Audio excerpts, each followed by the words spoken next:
Have you lived your worst nightmare? Many of us, thankfully, can't say yes to that. But even if you haven't experienced it, can you imagine it? Just take a minute right now and imagine the worst thing that could happen to you. It feels pretty terrible, doesn't it? Today's guest not only imagined it, she lived it. But she lived through it, beyond it, and found her way to the other side. Dr. Jacqueline Bussie had a dream life in so many ways until she didn't. 4 days into the trip, I was on a beautiful walk in a national park with a guide with my husband in rural Iceland.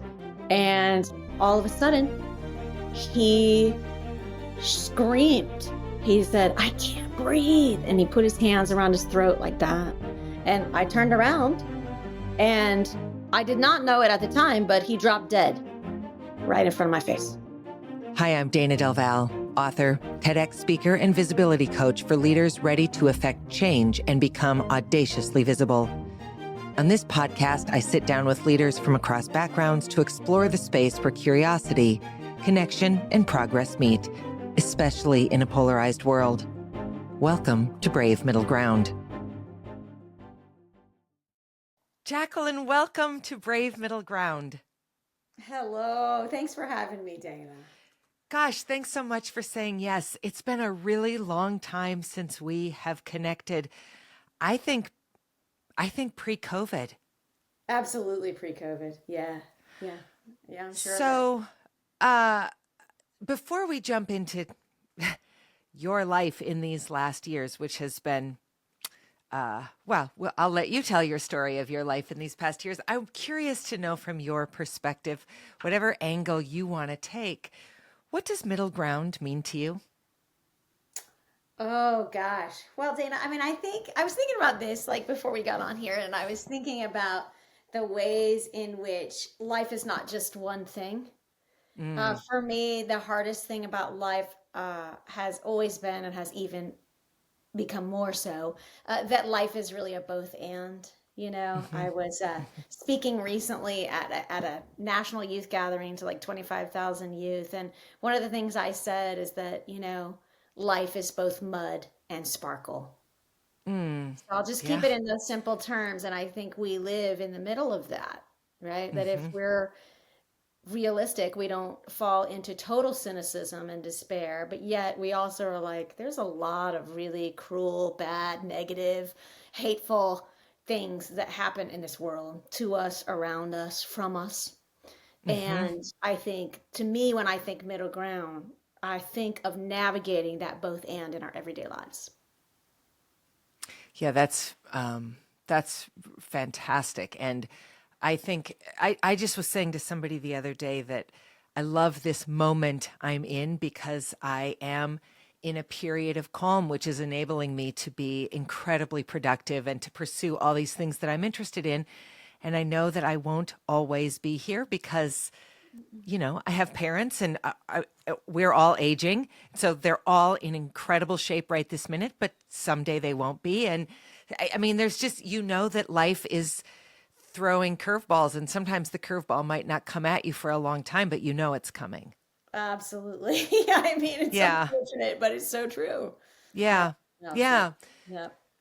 So, Jacqueline, give me the Reader's Digest version of whatever you want to talk about in this mud and sparkle life that you have lived, really your whole life, because you're a human being like all of us, but particularly in these last years. Yeah. I think I'll just focus on that, right? Because there's plenty of mud and also sparkle. And I'll just focus on, let's say, the last 4 years of my life. So, Dana, as you know, but people listening do not know, so I had made a really tough decision in 2021. I was recruited by a national consulting firm to take a job that seemed like an amazing promotion, I had worked at Concordia College for 10 years, and I was the director of the Forum on Faith and Life there and a religion professor. And I'd spent 25 years of my life teaching. It's all I did was teach college, and I absolutely loved it. But like a lot of people, during COVID, I started thinking, okay, if something else came along, I might be willing to try that, right? And so this was an executive directorship that was empowering writers who write about faith and life. Hmm. So at an institute at a different university. So I thought, oh wow, and they really kept after me, right? And so I decided to take it. And my husband and I packed up our entire lives. We, like I said, we lived in this wonderful community of Fargo Moorhead for a decade. And we moved, 250 miles away to a town where we knew no one and where I was starting a brand new job where I'd be the boss of everybody. Hmm. And huge change, right? And so my husband and I thought, oh, what'd be amazing is to go on a little trip while we both are between jobs because we both happened to be between jobs. So we moved, we had a going away party in Fargo, we moved, and 6 days later, we went on a dream trip to Iceland to celebrate our Hmm. anniversary. And 4 days into the trip, I was on a beautiful walk in a national park, with a guide with my husband in rural Iceland. And all of a sudden, he screamed. He said, I can't breathe. And he put his hands around his throat like that. And I turned around and I did not know it at the time, but he dropped dead, right in front of my face. So we attempted, of course, all the things. We did Hmm. CPR immediately. A life flight helicopter came. Obviously, none of that worked, and so he had died, apparently of sudden death syndrome, which is really absurd. Is like saying that you died of death, but we know that because the police in Iceland considered me the primary suspect in his death, and I ended Oh. up being detained for 8 days until an autopsy could prove my innocence. So we have an autopsy. Yeah, that's the part people don't know, Dana. Yeah. Yep. Oh my gosh. That's why I had to stay for so long. Yeah. Yep. And Oh, because wow. the only coroner in Iceland who actually performed autopsies was on vacation at the time that Matt died. And I just want to say for you, I think know this, but for everybody listening, that my husband was my best friend for 38 years. We met when we were children. We were, he was my compass. He was my revolution. He was my best friend. He was my greatest champion. He was, the light behind my eyelids when my eyes were closed. And so he truly was everything to me.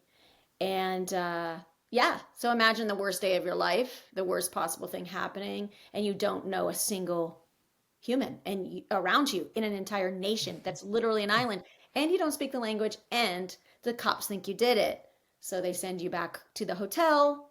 No spiritual, no medical care. And in retrospect, Dana, I know that I went into shock because I Yeah. described that to my doctor, and she was absolutely horrified that I was allowed to just go back to the hotel room where Matt and I had woken up in perfect bliss. And I'm like surrounded by his toothbrush and his pajamas. And I'm left there completely unsupervised, for like 36 hours. Yeah, but I completely did go into shock. I remember being freezing cold and not being able to swallow water, or eat or drink. And so it's kind of a miracle that I did live. And, I really didn't want to. So I think No. it's important to be honest Yeah. about that. I didn't really want to.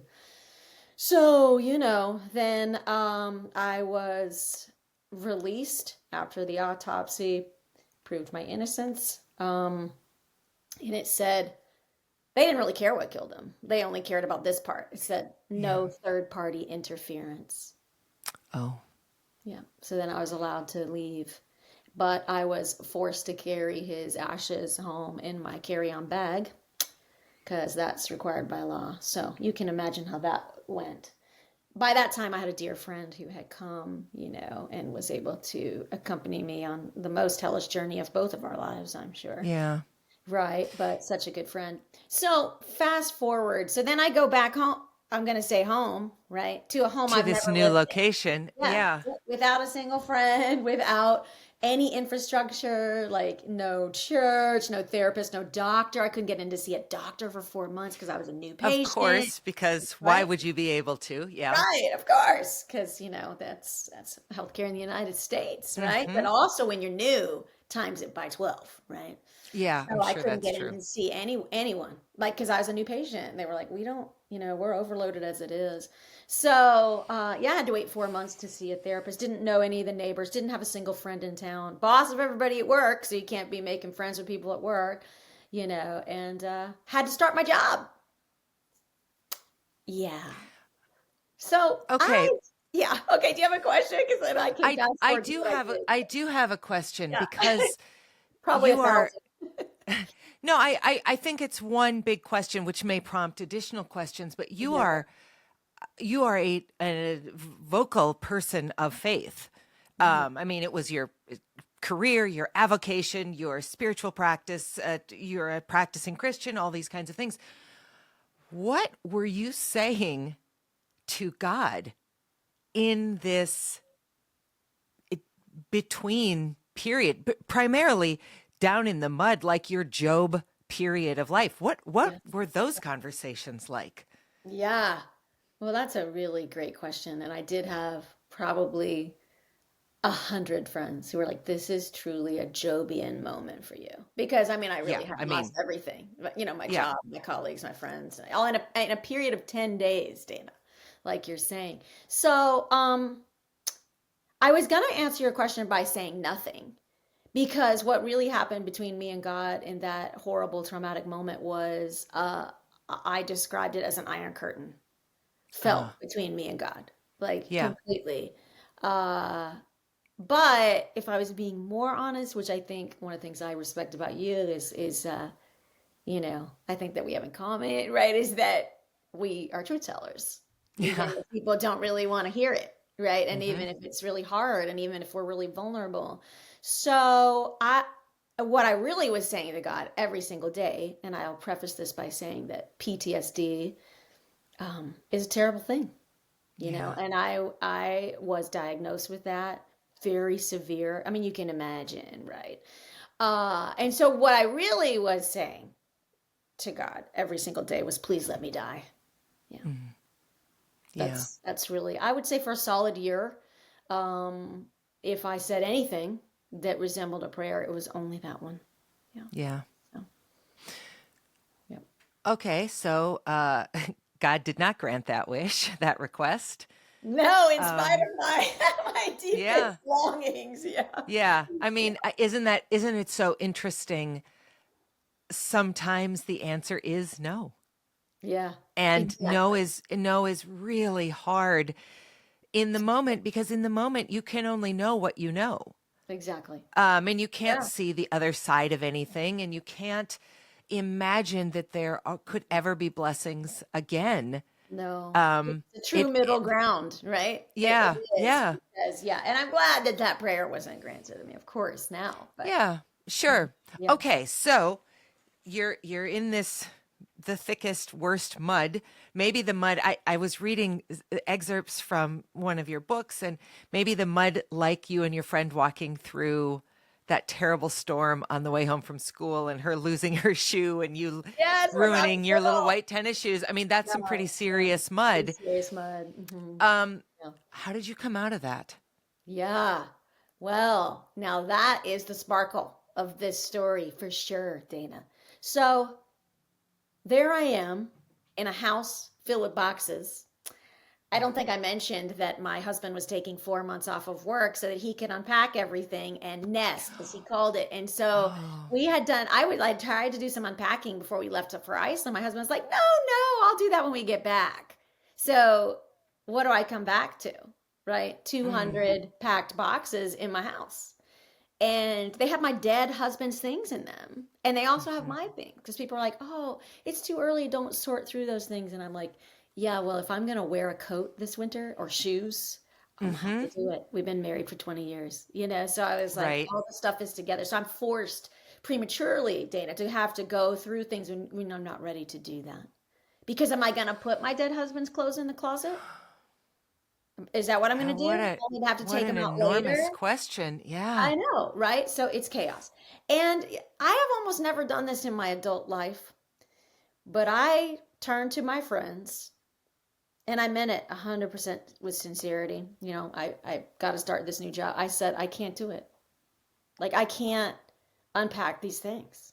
I can't get this house up and running and work this new job, right? And so here's this sparkle. Like, this is absolutely amazing. So I had some dear friends here in Fargo Moorhead, Kathy and Kim, and they are both in the ministry, right? And so they know how to love people. And they were like, okay, what are we going to do? We're going to use Sign Up Genius, which is an app on your phone that you might be familiar with, that's currently most of the time used to like bring meals to somebody who is very ill. That's how Sure. what it's for. And it just means that the sick person, doesn't have to organize anything. Like, who's doing Tuesday lunch and who's doing Tuesday dinner. Hmm. No, all of that is like done on because people sign up. Well, my friend said, let's modify the Sign Up Genius and let's have people from all across the country and Fargo, right? Fly, drive, whatever, because I don't know anybody in the town, to come and stay with Jacqueline and just help out. Like, just help her do whatever, cook food, or. And so my friend signed up, and I had someone staying in my house with me every day for 3 months. 3 solid Wow. months. And they asked me, do you want to break in between friends? And I said, no, I do not. Because I knew Hmm. I am not in a good place. Don't leave me alone here. Like, I was Yeah. honest about that. Like, Yep. I mean, not with everyone, but with the friends Yeah. who did the Sign Up Genius. So, and it was so incredible because so many people wanted to come on the Sign Up Genius, including former students from the colleges where I taught. And I say colleges because it was both. That we reopened the Sign Up Genius at the end of the 3 months, and we had extended it till April. My husband died in August. So that is an 8 month period of visitors. And I would say, Dana, that still for those following, 6 months there, 5 months, that we had, I would say 10 days a month, mostly weekends, long weekends that friends would form. I had people staying with me still. Wow. Yeah, I know. So that is how I survived, is that Hmm. people, that's the answer. Amazing humans, community, solidarity, the love of friends. And I'm just going to say it because most people are thinking it, I imagine, who are listening. Most people, when I tell this story, when I'm doing public speaking, immediately someone is like, no one would ever do that for me. No one, I would never have Uh, friends. And I say, stop, because I would have said the exact same thing, and I was wrong. mm. I was so wrong. I would have never dreamed, in my wildest dreams, that people would do that for me either. So I think we make the mistake of underestimating our chosen family.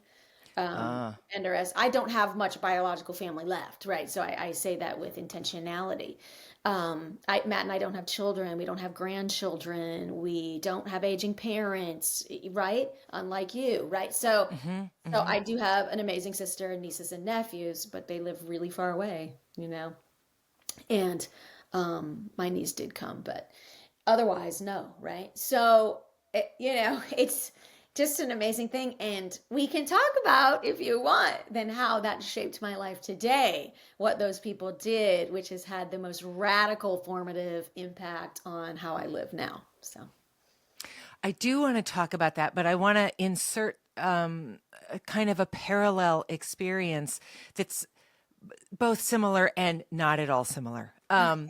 So when Maz went into the hospital, and most people I think probably know this, but he had a 14-hour nosebleed, which led to me taking him to the emergency room in the middle of the night, February 1st, 2017, and he was gone for 6.5 weeks.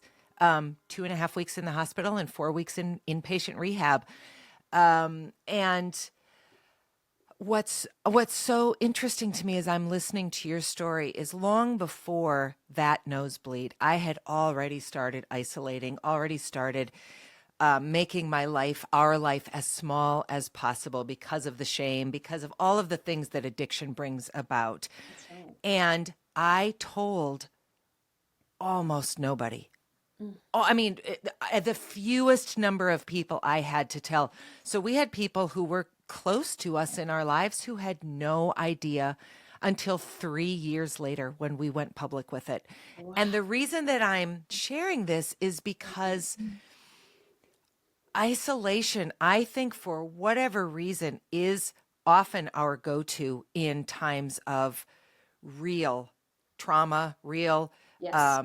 emergency, real despair. I Yes. think we think I've just got to go inside and I've just got to just like muscle through this on my own. Yes. And as I'm listening to you, I'm wondering how different might those that 6 week period in particular have been for me had I trusted that I could reach out. And it's not because the people in my life wouldn't have been supportive. It was my own interpretation of what that would have looked like. Right. And so I want to present that to the listeners because I think I'm the much more typical Yeah. of the two. Mhm. And because your trauma was so much more substantial, perhaps you didn't even have the opportunity to say, no, I'll just take some quiet time and try to get through this. Thank goodness nobody took that answer for the answer if you did say it to them, and if you didn't, if you did reach out and ask for help, how spectacular on your part, whether you did it knowingly or unknowingly from a place of presence or trauma. Thank goodness you did that, because the isolation, I think, is actually the worst piece of all of this. Mm, yes, that is so well stated. And I would be one of the people who never knew any of those things about you until the 3 years later Mm. as Yeah, well. of course. Yeah. I mean, we're not that close. So you for Right. sure didn't. But yeah, No. I mean, But it's really amazing what we yes. do Yes. often in the face of really the moments where we need other people the most Yeah. is when we tend to insert our own iron curtain. That's a really powerful phrase. Yes. Yes. Well, and I appreciate what you're saying because, I've never really thought about it in the terms that you said that, wow, that was a good thing that I did. Um, I always see it in my own mind. I mean, as we tend to do with our own decisions, as I mean, you've helped me reframe it, but as an act of sheer desperation. Like Sure. I never think of it as that was really a healthy choice, but it is. Like it is. But I Yeah. would have to qualify it by not giving myself a whole lot of credit. Well, I mean, maybe just the amount of it probably is a act of resistance against the other prayer I told you I was saying. Hmm. I was Hmm. saying. Right, Yes. because if we're going to give into that completely, I know myself, I would have absolutely not asked for help. Yeah. Not absolutely not, Yeah. right? Because like why? I mean, if you really just want to like fade away into oblivion, I mean, I'd lost 10 pounds in like a month and not on purpose or anything like that. Hmm. Just I was so dysregulated from the PTSD that without other Yeah. people regulating with me, I mean, really what I asked for was the best possible thing, Dana, because when people came, they were like, okay, it's time to drink water now. Yeah. Time Yeah. to eat now. Because they could see, I mean, was wasting away into nothing. Not on, As again, not was on purpose. Yeah. as was I. I mean, I had it was Yes. a very similar, and again, I'm not equating Very these two similar. things.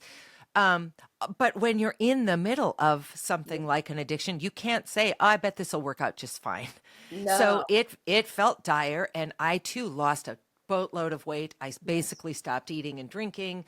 Oh, I got unbelievably sick. I passed out getting out of the shower one day and woke up. I'd been out so long because I hit my face that my hair was dry. So, I mean, I was in a oh, Dana. really bad mental state So bad. as well. It's I'm so if you've sorry. never been there, I'm sorry for both of us, because if you've never Yeah, been there, I hope you never are, that's because right. it's really it's a It's rock there bottom. isn't there is an edge to being a healthy, sane human being that you can go to based on circumstances that happen to you that I don't think you can imagine if you haven't been there. I think that's absolutely right. And I think, I'm sure that people have said to you countless times, "Oh, I can't imagine. I can't imagine." Right, People right. say that to me all the time. Yeah. But that is probably a good moment to insert that I have this one really good friend, Noah. And he said that to me the first time he saw me after all this had happened. He said, I just can't imagine But he's a great person. And he stopped himself. He goes, "That's not true." He's married, happily married. Mhm. He goes, "That's not true." He goes, "I can totally imagine it." He goes, "I just don't want to." There it is. Right? And There I it was like, is. nailed it, because that's true Yes. for everybody. You cannot tell Yes. me, because the minute you think that that's terrible, that's my worst nightmare, you've already imagined it. You can totally Right. imagine it, right? Right. But it's that we don't want to. And I think, Yes. Dana, for both of us, I mean, part of, and everyone listening, right, who's really experienced a trauma, it's tough to walk around in the world as people's worst nightmare. That's a Yes. tough thing. You're That's a right. tough thing. And let me tell you, boy, I hated that. Like, that is one thing that I probably every act of resistance I've done to thrive and survive since this happened was because, man, that look on people's face. And I had a friend who said it this one day. Thank God, she's a great friend. I've known her since the fourth grade. We were sitting together. First time after Matt died, she'd see me. She wanted to hear the whole story. I told her the whole story. Her face is ashen. Her jaw is dropped, at the end. And she goes, "That is literally what you're describing is my worst nightmare." And I said, "Well, thanks for admitting it, because it's my Hmm. life and it's my Right. worst Right. nightmare too." Right. And so, Hmm. like, if people, we can't be surprised that people in, our kind of scenario really are praying sometimes. We're wishing ourselves gone, is like how I like to phrase it, because obviously Yeah. I was not having like suicidal ideations. I think there's a difference between losing Hmm. your will to live and, like, actually, in my case, wanting to take my life. Quite different. Like, I don't believe in violence to anyone. I take flies outside if I catch them. I don't Yeah. smash them. So it's like, I'm not Yeah. going to do that to myself. But let me tell you, if a piano was falling on my head, I would not have moved. So Yeah. that's that. These are distinct things, right? So Yeah. wishing ourselves gone, I really, really did wish myself gone. So yeah, Okay. So 4 years is on one hand a long time, and on the other hand, it's the blink of an eye. yeah. How is I did wish myself gone a past tense sentence for you now? Yeah, thanks. That's a great question. Well, let's go back to those awesome friends and the sign up genius Yeah. again. Okay. So I was working the new job. I worked there for 2 years and 4 months, so I'm pretty proud of that. I really gave it a try. It was a wonderful job. If things were different, I would have worked there till I retired. That I know that for sure. Okay. But, that's not the life that I have been given. So I remember thinking this one day, what would I do if money was no object? Which, of course, is something that you ask yourself when your beloved just drops dead in front of you and you realize that money has no object, right? Yeah. So you really reevaluate everything. That's true of all the widowed people that I know. We're thoughtful people, it changes everything. And I remember thinking, this one day, I thought exactly what I would do. And it was so crazy. I was like, I would sell my house, because my house became a tomb of dreams. Matt and I bought this new house, right, to move Oh, into. He slept one night in it and then died. Like, it's a tomb of dreams. I remember saying that to someone when they said, "How's it going with the house?" I said, "Well, it's a tomb of dreams." And the day I said that, I thought, that ain't gonna work out. yeah, I, it can never like, not be that. no. And I thought to myself, why do I deserve to live in a crypt? I'm not going to live in a crib for the rest of my life. So it was a beautiful home, nothing against it. But I thought, no, I see now, that's not how we're going to go. So I decided in that moment, I was thinking, well, in a dream world, right, which is good to ask ourselves, I would sell my house, I would give away everything in it, because everything in it is a reminder of a life that I do not get to live anymore. And honestly, everything in my house was depressing as Mm. hell. Right. I mean, that's part of PTSD that people don't quite get. It's not just like you feel like your future is an erased whiteboard. You feel that. And you also feel like every bit of your past is a poison arrow, right? Because it's like Wow. every beautiful memory is tinged with this horrific, I call it like, like the ugly underbelly of happiness, right? Mm. Because every gratitude leads to grief. In my experience of what happened to me, my husband was amazing. Like, all my friends were like, "You had the platinum standard of husbands," And some days I'm like, I actually say, I wish I joke with him wherever he is now. I'm like, if only you'd been less great. Right? Because Right. my life is an Right. absolute wreck without you. So anyway, so I was like, I want to get rid of everything. I would give it all away.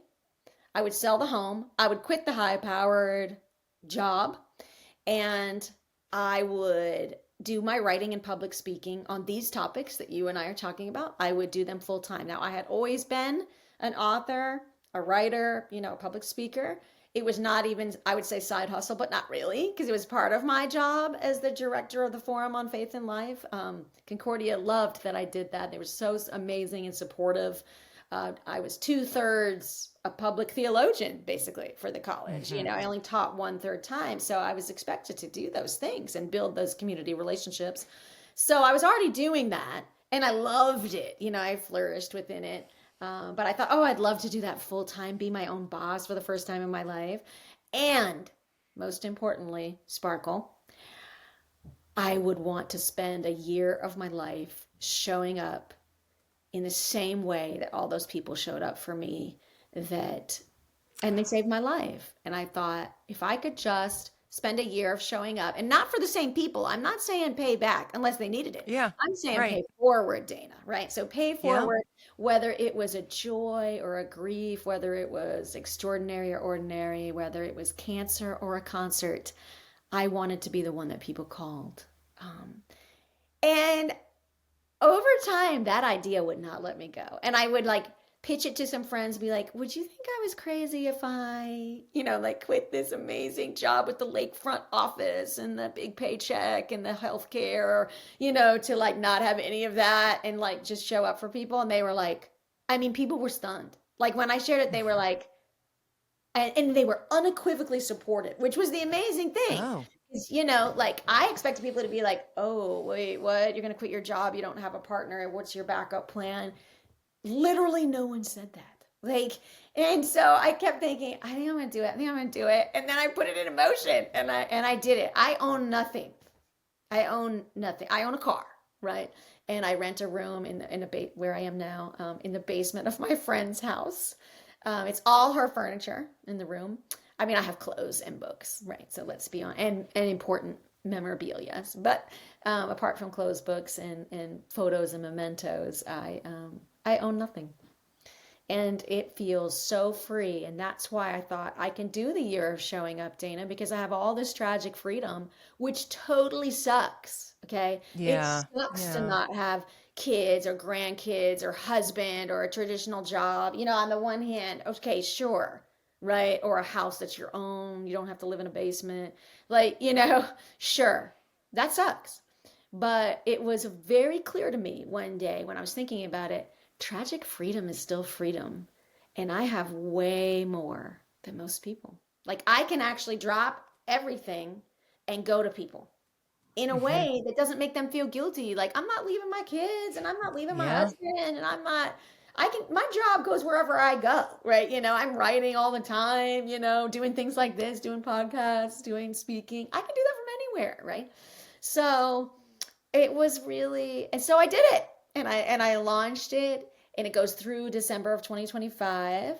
And I like posted it on my socials when I was, thinking about getting started with it. And the response was truly, I think you were someone who responded, right?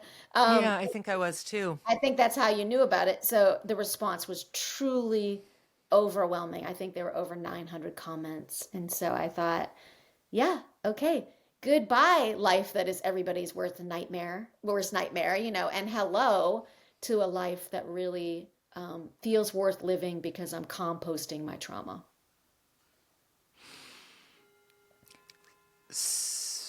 So what have been the surprises to this piece of the journey? So many, right? Everything. I mean, I'm tempted to say everything, but you asked the best questions. Let me just say that. Thank you. Yeah, but let me say, I mean, I think no one's asked me that. That's why I really like it. Are you kidding me? No, I don't think anyone said what are the surprises like Okay. of the year Okay. showing up. I think people know it was surprising to me that my friends showed up for me, right? Sure. But if we're focusing on the year of showing up, what's surprising about it is, gosh, I can think of three things right away. Number one, why would I want to live any other way? Like, it started Oh, off as a year of showing up, but I can see, Dana, that what's going to happen is, so what? All of a sudden, the year 2025 comes to an end, and my friends call me and they need me to come for something, and I'm like, yeah, no, not going to do right. That it. was last year. Yeah. That's last year, buddies. Like, like you're not going to treat your squad like that. Hmm. So that's kind of surprising, right? I mean, I never Okay. thought of that showing up. I thought of it as the year of showing up, right? But what it actually has become is a lifestyle. So I'll say that. Mm. I think a second thing that's surprising is, and this will make sense to you, uh, and many of our listeners. I think I really thought I would, gosh, this is really raw and vulnerable, but I think I would have believed like 10 years ago that I would have really suffered an identity crisis if you said, you don't have this job that you love anymore. You don't have a Oh. fancy title after your name. You're not the director of shit. Hmm. You, like, there's something about the prestige, maybe. I'm trying to search for the right words because I've never said this really to anyone before, but I think there's something that I would have clung to, right? Is that would be a need, that like people only Hmm. respect you if you have a traditional job and you have a traditional paycheck and you get your health Hmm. care covered by your employer and you have an IRA and, all the things that legit I don't have anymore. Hmm. And I would be lying if I told you that I care. That's I'm so fantastic, Jacqueline. yes, That is yes, so thank you. fantastic because I'm 2.5 years into having left my job Yes, by I know, choice, you too. Yep, not because the world blew up, my personal world blew up. I just yep, decided to leave. yep. And I grossly underestimated how difficult it was going to be from having Mhm. been Dana Del Val, CEO of the Arts Partnership, to Yes, simply yep. Dana Del Val. If you had Exactly. asked me 3 years ago, will that bother you? I would have said, not at all. My identity has never been tied to my job.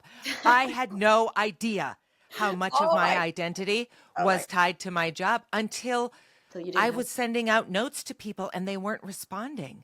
Yeah. And I was trying to engage in ways that 6 months earlier, people had invited me to be at all of the tables. And now it was like people were saying, there's no table. Not only is there no table, but you're for sure not invited. You're for sure not at it. It Yeah. was shocking to me. I just was Yes. not at all prepared for that. Mm. So I'm delighted to hear you say you don't care. I'm starting to not care. It's taken me longer than I ever would have believed it could. Hmm. Yeah, but bravo to you for doing it anyway, right? Well, bravo to us. I mean, Yeah, in your case, I feel like life kind of forced your hand. a little bit, a little bit. And you chose to say yes. You could have said no. You could have said, I no, I could need I could still be more stability command. now. Yeah, Exactly. I really absolutely. could, I mean, I think that's the one place where I actually did have agency finally, right? Sure. Is like I could have stayed, right? I could do all the traditional things. It's that I didn't want to Yeah. any Yeah. more because you cannot watch your person die. Well, you could, but I would say most of us could not watch our person die in front of our face and walk away unchanged and think I that, would agree. right, and think that, I Yeah. mean, all that mattered when my husband died didn't matter. Oh, look. Ooh, did we even mention that he was a Hollywood movie producer who produced a movie for Spike Lee? Yeah, no. Because what No. matters is he was a loving, amazing human being. And when I give talks all over the country and I'm talking about his legacy, I don't think I've ever once mentioned his movies. Hmm.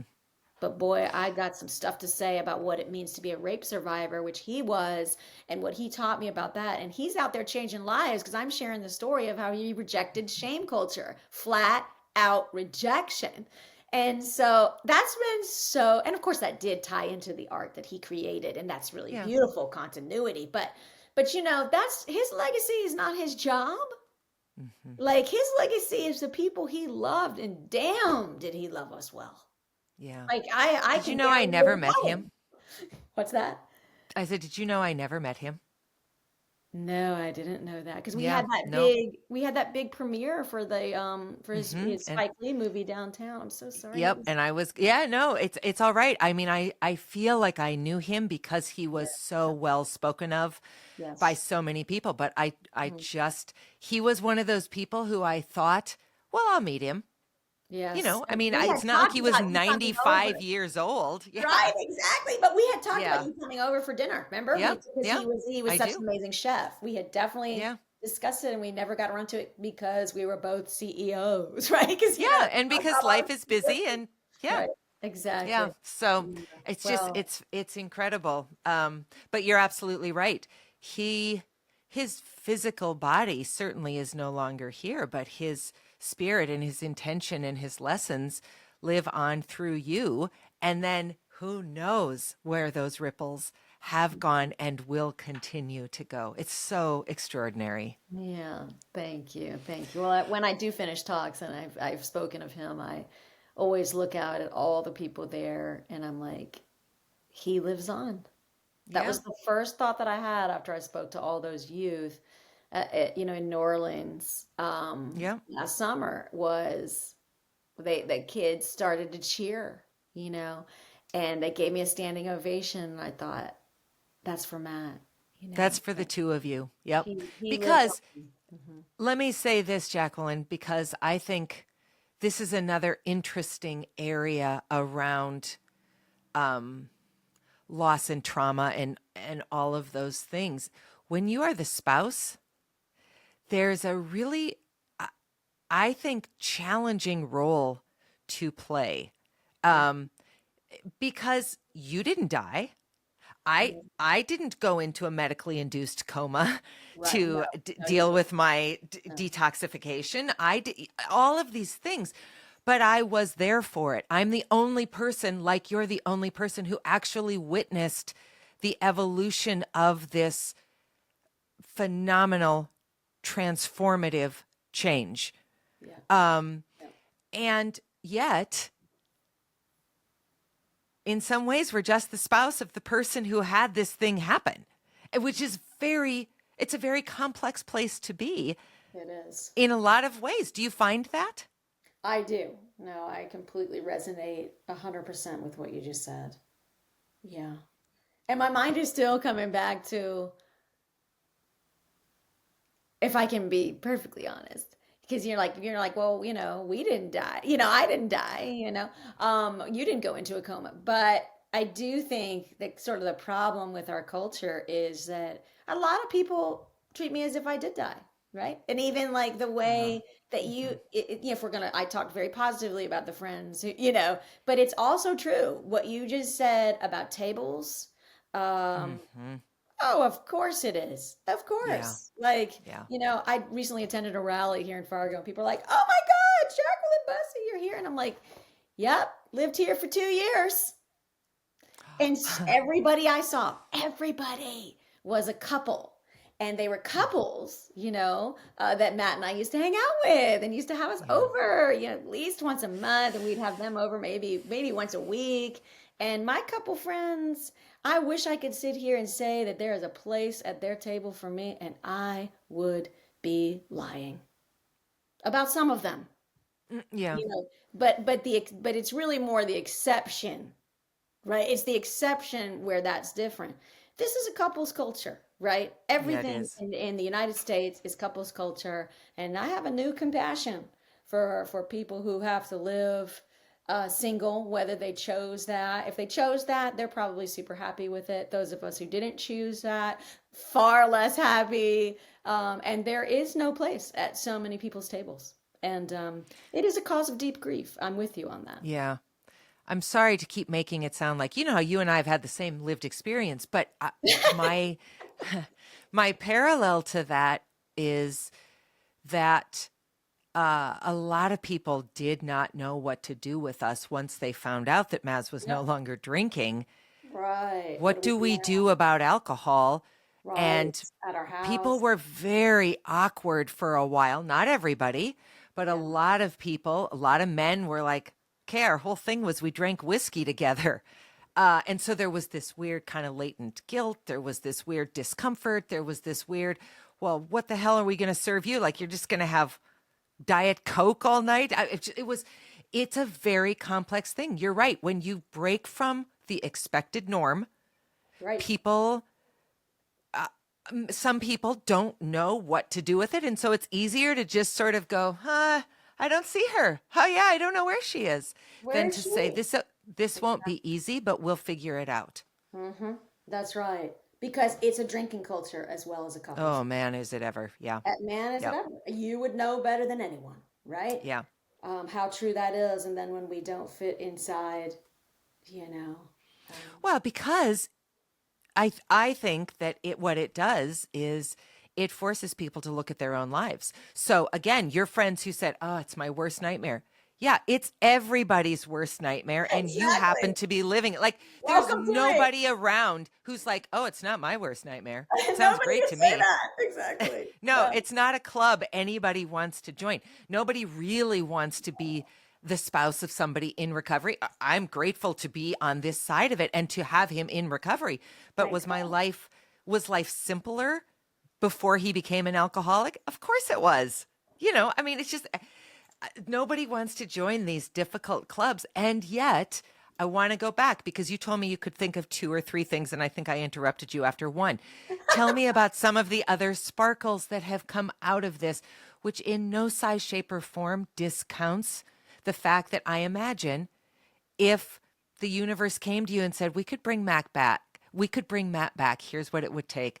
I imagine you'd say yes in a second. So, what are the sparkles? Yeah, I would cut off my own arm, Dana. I would. Yeah, You think I'm I'm sure you kidding? would. I Yeah, no, actually I would. don't think you're kidding. I'm not. I'm really Yeah, not. But given that those that we can't have that, right? yeah. So I I, I think one of the other surprises was,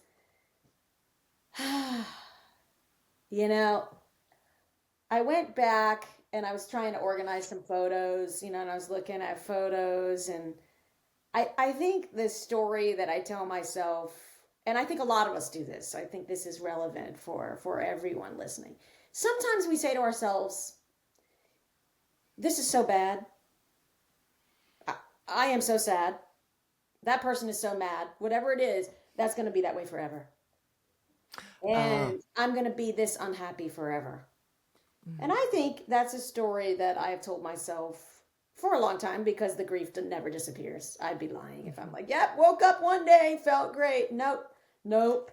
Kind of It brush that underscores off. everything. Yeah, Yeah, happy days. Of course, you still feel sad because like you're having this great day, and then they're not here to see it. They would have loved it. Blah blah blah. You always go down to that underbelly, right, of yeah. everything. And so I think it's just. Uh, it's just hard to talk about, right? Because it's just really tricky to think about how things could be different than they actually are. I don't even know where I was going with that. Remind me what you'd asked me. What had you asked? Like I how asked you what surprised? were the surprises of this year of showing up. Yeah. Um, Hmm. and Yeah. yeah, I Go ahead. Continue. no, no, no, you go. It's fine. To me, what makes a conversation like this rich and meaningful is that it's not slick and easy. Yeah. You're not practiced in talking Exactly. about it. You don't have the talking points which show up as the big takeaways and blah blah blah. It's hard. I continue to be shocked 8+ years into Maz getting sober, the moments where something triggers something in me and I'm back to pre-sobriety, or something hits me as a loss, or all these things. My life is infinitely better than it ever was, and I still have um like ties to the past, which sometimes weigh me down, which sometimes threaten to upend the equilibrium that we've built, all these things. Yes. Because life is not either or. It's not happy or sad. It's not good or bad. It's yes and. It's yes and it's both and all the time. And Yeah. that's exactly where I was going, right? Was to say that what was so surprising was I was shifting through those photos on my phone that I mentioned, and I was like, okay, so I think the narrative I sometimes tell myself is because Matt and I were so happy together, right? That I'm never gonna be Oh. that happy. I don't say I'll never be happy again, right? But that I would never be that happy again is something that I think I do say. So I was looking through my phone the other day looking for a photo to show somebody of something. And, I had to scroll, like as one does, like back through 3 years of photos, all since Matt died. And I kind of, a little smile came across my face and I was like, there's a lot of happiness here. Mm. And if I had looked at those pictures and not known myself that my husband had died, I would never have believed it. Like I actually looked that happy with all the friends coming. I even perused because I had to look at a few of the pictures of the people coming on the sign up genius. That is a Oh, yeah. tender, terrible time. And I am legitimately so thankful that they are there. That if you look at those, I thought if I look at those pictures, oh my God, I would look like death, Hmm. right? And of course, that is happening, on the inside. Hmm. PTSD is real. People can't see it. It's an invisible disability. But that's a surprise, Dana. Like when I looked Mm. at those pictures, I'm like, damn, I look pretty happy there. Like that's not an act. Like that's Right. not like who would I be acting for? I'm in the privacy of Right. my own house, with my Yeah. buds taking a selfie, Hmm. So yeah, I mean, I guess I'm surprised at how much I am just surprised. You know what the biggest surprise is? I'm surprised I survived. Like I am Yeah. 100% believed for a good, solid year, 18 months, maybe 2 years. I can't even say that I would never really survive. Yeah. I really believed that. And I was not being melodramatic. I didn't even tell people that. Like, because, Right. I knew they would get tired of hearing it. And I didn't want to wear my friends out. Or that they would be concerned about you. I mean, to say I don't want to live, there's a lot of nuance to that, but somebody hearing it has to take it to its most serious degree. Exactly. So Right. yeah. And I should add that, like you, remember how you said you became sick, as we do when we're Yeah. unable to take care of ourselves because of our level of trauma. I developed a terrible heart condition. So I should have added Oh, that wow. I really thought, and my doctor thought, yeah, I had to go on medical leave, but I'd already worked there for like 14 months. Yeah. She had me on a heart monitor and she was like, at one point she said, are you willing to die for this? You know, for all the stress you're under and the work you're doing. Are you willing to die for it? You are dying of a broken heart, Jacqueline. Yeah, she said, I know what this is. She said, it's broken heart syndrome. Don't think for a minute that it's not real. Because I've never had a heart condition. I have the lowest blood pressure. I Like bet you do. my nurses are always like, are you breathing? Because Yeah. like I'm an athlete and I'm a runner and I do yoga Yep. every single day. Nope. I couldn't walk upstairs, Dana. This was not right away. This was about a year My after that without gosh. sitting down and like heaving, like going upstairs. And I hadn't Wow. realized how dire it was, but I did go to the doctor when I finally had and I said, something's wrong with Right. my heart. And she put me on a heart monitor. She goes, you better believe it is. Yep. Yep. That is incredible. Yeah. I forgot to add that. Like so many things happening, but before I actually quit the job, I had actually gone on FMLA. My doctor mandated it, the maximum number of weeks of unpaid leave. She was like, "Nope, Wow. you want to live?" She's like, "Do you want to live? Because this is what we need to do." And I was like, "What?" Like she wasn't really. It didn't make a lot of sense to me, right? Yeah. Never had a chronic illness or, anything. So we really. I just want to preface that by saying, that's what I mean when I say I really thought I would not survive. And you know what? My body Yeah. believed that too. Yeah. It is Yeah. possible, the body is not made, for the level of trauma that we have these days. Because, we don't just have our own, we've got the entire globe's, trauma that we're carrying around literally in our pocket every single day. Yeah. Right. And Yeah. all that pain was always happening, but we didn't always have to have it immediately in our pocket to look at Right. through it. I'm not saying that's Right. bad. We need to be aware. We need to know. But I'm not sure we're made for it. I'm not sure the body can withstand the level of stress we give it. That's so fascinating. Okay, I have a big question for you. Okay. Um, did God do this to you? Well, my immediate reaction is if God did this to me, woo, I don't want anything to do with that nasty person I because mean, right? If God did this, then God is abusive. That mm, hands down. If a person took another human at the lowest point of their life when everything had already changed and they lost so much and they said, you know what I'm going to do? I'm going to take away the person that's going to help you process and manage and live through all those massive changes of career and move. And I'm just going to kill them. I'm just gonna, you know what I'm gonna do? We take out a gun, I'm gonna shoot them, and I'm also gonna do it while you're abroad, I'm gonna do, just so that yeah. you know how alone you are, how you don't have a friend to even give you a hug. I tell you what, if that was a human being, I'd say you're the coolest person alive. I don't think anyone would argue with that, you know? Mm, And like, this is a mystery, Dana, because either God is not up to what a lot of people think God's doing. And fortunately for me, I had always taught my students the theology that God is not up to what you think God's doing. God is mm, suffering with human beings. This is my only mm. explanation, right? And it's not an explanation, it's not a sufficient one, right?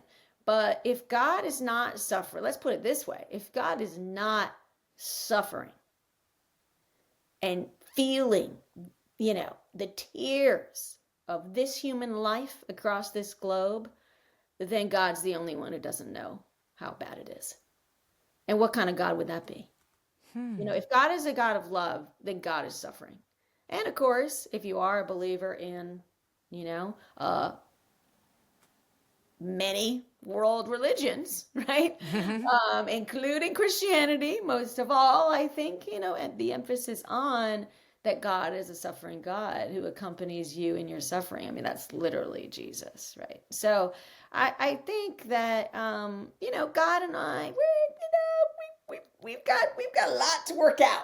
Like, but as one of my mentors had said to me in college, he said, you can be mad at God all you want, let go of God, whatever, but don't let go of Jesus. And I Mm. remember thinking, that's a really powerful point. I wrote about it actually in a book that I wrote in 2016.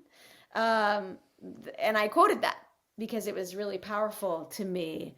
Because what is that saying? It's saying, don't let go of what the Christian this whole like associating Christians with empire and power, and that's really the negative, ugly side of Christianity in my personal view. But the Mm-hmm. powerful one is associating God with the underdog, with the oppressed, with the Mm. minoritized, with the person in pain, the person who is in exile, the person who's an immigrant, which Jesus was all of those things, born in a Mm-hmm. place outside of his own home because of an evil king, then Mm-hmm. you're looking at something very different there, and was put to death as a form of, capital punishment by the empire. So you're not really looking at power, are you? Like in the classic Mm. sense, you're looking at someone who loved so deeply that they were like, yeah, I'll do it. I'll die. I'll die just to show you what love looks like. So that I can get behind that still, if you see what I mean. But that's I not do. exclusive Yeah. to Christianity. I mean, you get this in Right. Buddhism. You get this in Yeah. Buddhism, right? Too. In so many traditions, we get this. Yeah. So Okay, so you said that your year of showing up wraps up in December, but that that won't be the end of showing up. no. But what what do you think might be next? And do you spend any time even making plans for the future now, Jacqueline?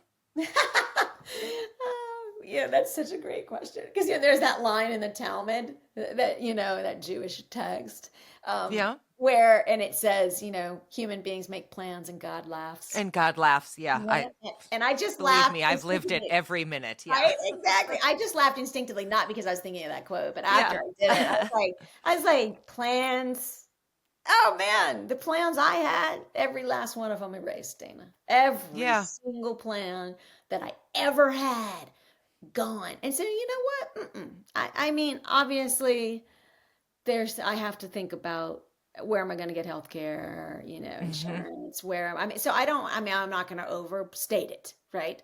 Um, but if you say, people are always like, what are you going to do next? Where are you going to live? And I'm like, can't answer that. Can't answer that because I think it's important. It's a way of honoring the trauma that people have been through. Is that when the past is, like I said, my past really is a set of poison arrows. That's what PTSD means, and the future is an erased whiteboard. That's also what PTSD means. I'm writing things on it, and that's cool. It's still a whiteboard. Um, what happens is, at least what has happened for me that has saved my life, is I described it to a friend the other day. I live in an eternal present. Mm. And I am fully present with the people I am with. I mean, more present than ever. I always valued that. I wrote about that in books, 10 years ago. But I think now I actually supremely live it. Like I so live it that like I will like miss entire events because I'm like so involved with the person I'm in that I'm like, oh Mm. my God, did I just miss my doctor's appointment? Like, and if you knew me before, I was the most type A. You don't get to be a CEO, right? And Right. unless Yeah. you are on your game at all times. Like, you can do Yes. this. Now I'm like, oh, did I miss that? Oops, so sorry. Like, you know what I mean? Mm. Like, I Hmm. don't insult people with it, but I Right. definitely Yeah. become this other person. And what is the goal of mindfulness? If anyone studies mindfulness, which I do, mindfulness is literally living in the In present. the present. My Yeah. meditation teacher says, there's nothing past the edge of now. And I'm like, you better believe it. And Yeah. I'm forced in a way to live again. No, to be fair. Okay, that I have agency there. I'm choosing to live that way Yeah. because I see that it's salvific. I see that it saves my life. Because the other two options are really bad and they cause me to feel despair and an overwhelming grief. And Yeah. therefore, I live in this present. And yet, that is the goal of entire religious traditions across the globe and has been for 10,000 years. So I feel like, wow, that is a secret upshot of what has happened to me for sure.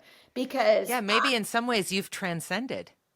I feel like I've awakened because I'm like, this is why I think I don't care, about so many things. Like a certain thing, I'll be like, I would have cared 1,000 times over about that.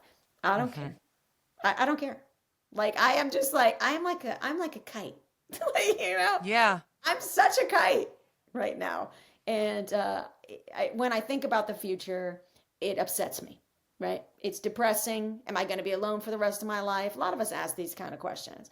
Am I Hmm. going to not make a lot of money for the rest of my life? All these things are troubling. These are all Yeah. questions I ask myself. Is my healthcare going to cost me $1,000 a month for the rest of my life? Because I'm never going to make it till Medicare. Never going to make it. That's too much Yeah. money, right? Yeah. As much as a mortgage. Totally unfair, right? So if I start that, look at, I'm already anxious, right?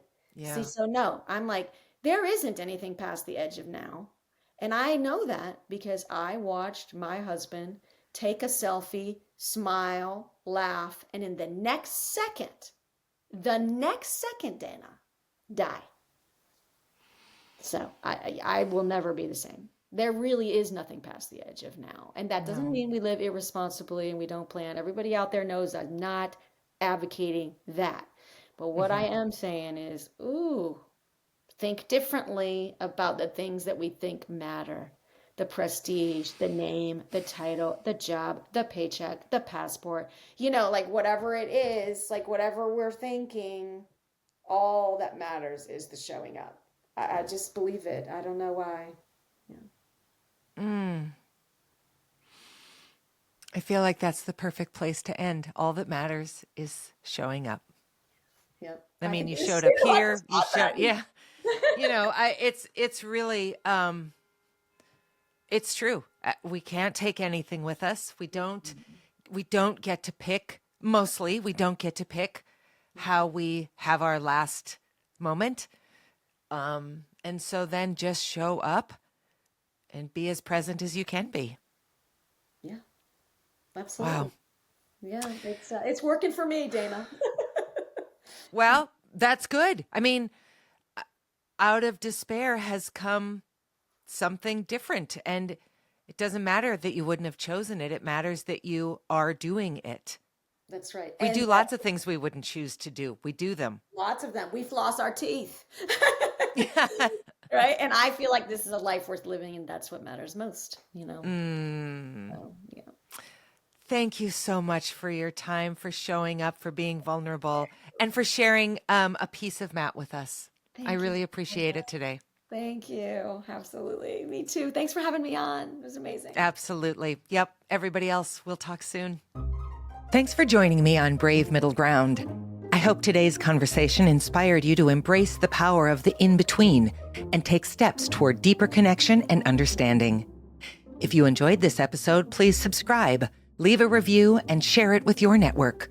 Your support grows our community and keeps these meaningful conversations going.